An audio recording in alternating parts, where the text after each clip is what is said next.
Real Madrid contre le FC Barcelone. Alors le Barça vient de battre le Shakhtar Donetsk en Ligue des Champions 2-1. Ça c'est une formalité. Maintenant que c'est fait, on passe aux choses sérieuses. Le Barça affronte le Real Madrid chez lui à domicile. Donc le Real qui est le leader actuellement. Et si le Barça bat le Real, le Barça passe en tête du championnat. Donc c'est un match très crucial pour les deux équipes.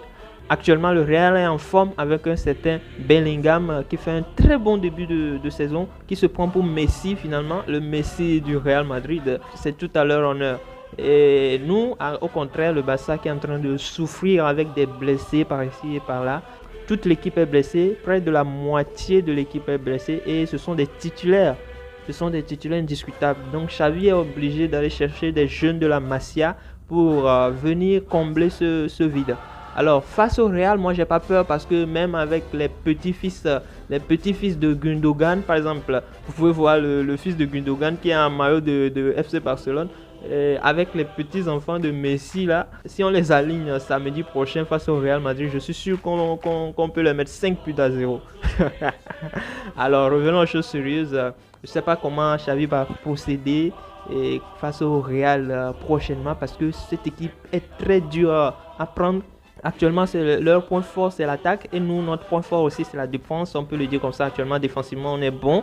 Et il y a un Vinicius sur le côté. Je ne sais pas s'il va laisser Cancelo sur ce côté-là. Parce que sur le côté droit, c'est Cancelo qui occupe actuellement.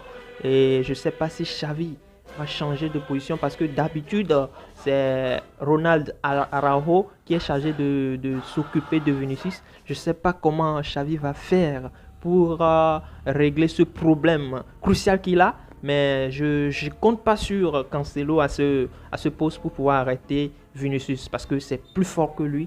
Ce n'est pas son point fort de défendre, mais plutôt d'attaquer. Moi, j'aurais aimé qu'il soit encore plus haut, mais il y a l'ami Yamal devant à la place de 11. Je ne sais pas, peut-être moi à sa place, je mettrais Cancelo pour débuter devant à la place de Lamine Yamal.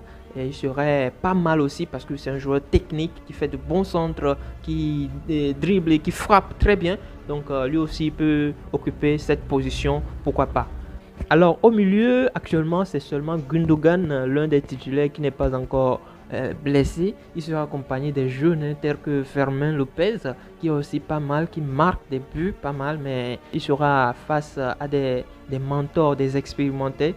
C'est vrai, on marque contre le Shakhtar, mais c'était juste le Shakhtar. Le Real Madrid est un adversaire sérieux et costaud. L'expérience est là, donc on aura besoin des joueurs comme Frankie de Jong. Mais bon, on va faire avec Fermin Lopez, qui aussi est un bon joueur. Il sera accompagné de Oriol Romeu. Ben, lui, il fait beaucoup d'erreurs, mais on est obligé, on n'a plus de Busquets. Donc, on va faire avec lui aussi.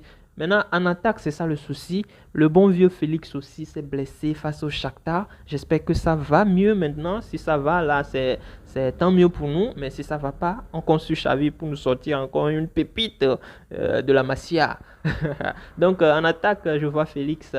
Et puis, sur l'autre côté, l'ami Yamal et Ferran Torres qui aussi est en forme. Donc, c'est pas trop ça, mais bon, on est obligé. On est obligé de faire avec. Donc, dites-moi, vous, qu'est-ce que vous pensez? Qu'est-ce que Xavi pourra faire pour résoudre cette énigme-là, cette casse-tête-là qu'il a actuellement? Donc, dites-moi aussi vos pronostics. Moi, mon pronostic de cœur, j'aimerais bien que le Barça gagne 2-1, pourquoi pas. Mais logiquement, le Real est en forme, vu qu'on les a battus aussi plusieurs fois ces dernières années. Et ils seront là pour faire une revanche. Et on n'a pas nos titulaires, donc ils vont vouloir se venger. Ils ont un avantage sur nous aujourd'hui, il faut le dire. Hein. Donc moi je vois plutôt un match nul, ça arrangerait le Barça, pourquoi pas un but partout. Parce que défensivement aussi je compte sur les joueurs. Je ne sais pas comment Xavi va aligner les joueurs, mais je compte sur lui aussi. Dites-moi, vous pensez quoi de cela? Alors moi je vous dis à la prochaine, n'oubliez pas de vous abonner. Dès qu'on atteint les 1000 abonnés, on pourra faire les lives, vous pouvez monter, on va ensemble discuter des avant-matchs. Donc rendez-vous samedi pour le débrief du match. Donc à très bientôt pour une nouvelle vidéo. Ciao.